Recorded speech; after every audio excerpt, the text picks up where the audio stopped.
Officers say they were protecting themselves, but this man says he thought he was going to die.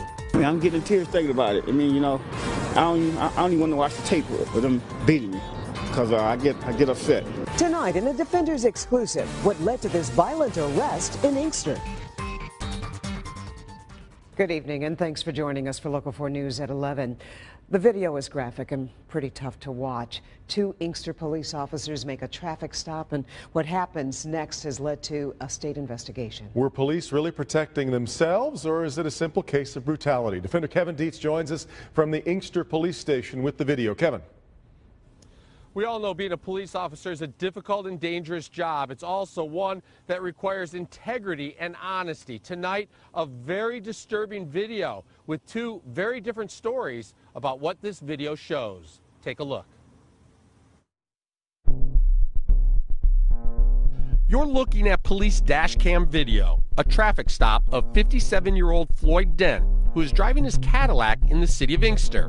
When he's pulled over by police, he opens his car door. The situation immediately escalates and then turns violent. According to police reports and court testimony, Inkster police officer Melendez puts Dent in a chokehold and then delivers 16 blows to his head.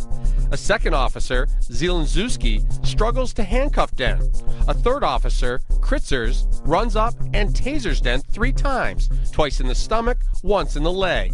Several Michigan State police officers respond as backup and are also on scene. Police say they were protecting themselves. Dent says he doesn't know why he was pulled over or why he was viciously beaten. Next thing I know, officer brought up to me with his gun, you know, talking about blowing my head off. Then he grabbed me out the car, you know, and started beating on me. You know, I just couldn't believe it.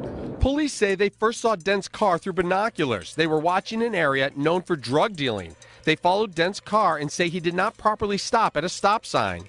They say when they turned on their overhead lights, Dent did not pull over immediately, and they believed he was fleeing the officers. When the overhead lights came on, I looked. I said, wow, are they stopping me? Dent says he did not try and flee, and the video shows he drove at a consistent speed until pulling over across the street from the old police station. I had pulled over and opened my car door, had my hands out.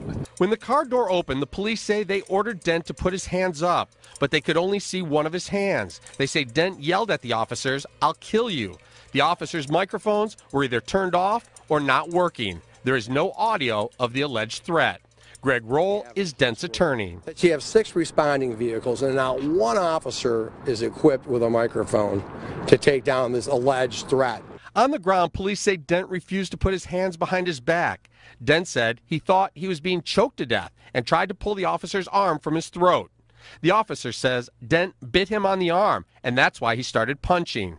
They say the 16 blows to the head, a kick to the arm, and 3 taser blasts were necessary to protect themselves while restraining Dent. The officer, who says he was bit, did not seek medical attention or photograph his injuries. I'm lucky to be living, you know, because I think they were trying to kill me, especially when they had choked me, you know. I mean, I was on my last breath. I had told the officer, please, I can't breathe. Dent was not armed and no gun was found in his car. After the arrest, police discovered Dent was driving on a suspended license. They also say they found a baggie of crack cocaine under the passenger seat. They planted that stuff in my car, believe me. Dent has been working for Ford Motor Company for 37 years and has no criminal record. He had his blood tested at the hospital and had no drugs in his system. Officer Melendez, the one seen throwing the punches, is the same officer who, when working as a Detroit police officer in 2003, was charged by the U.S. Attorney's Office with planting evidence and falsifying reports. A jury found Officer Melendez not guilty. I worked for mine. You know, I've been in my job 37 years, you know, so, you know, I don't have to sell drugs. You know, I don't sell drugs, you know, and don't do drugs. Floyd Dent is African American. His attorney says the 3 officers who made physical contact with Dent and 7 more who arrived as backup are all white, and that concerns him. In this type of climate, it's just remarkable that things of this still go on. It's amazing. It amazes me. And it's shocking. and disturbing. A judge looked at the video and dismissed multiple charges, saying there is no evidence that Dent was fleeing and eluding police officers, no evidence that Dent was resisting arrest, and no evidence that Dent assaulted any police officers. Inkster police launched an investigation immediately and asked the Michigan State Police to investigate as well.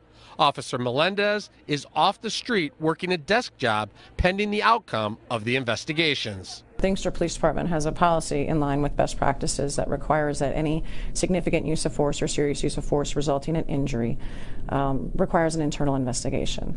That I was notified that night of the prisoner going to the hospital, and the investigation was ordered immediately, and it's ongoing at this time. I'm getting tears thinking about it. I mean, you know, I don't even want to watch the tape of them beating me, because I get upset. While most of the charges have been thrown out, Floyd Dent still faces possession of cocaine charges, and he has a court date on April the 1st. He was offered a plea deal where he would receive probation for that charge. He refused that deal, saying he will not plead guilty to a crime he did not commit. Kevin Dietz, Defenders. Well, Kevin, I know you've been talking to people in the community there, too, about this video. How are they reacting to it?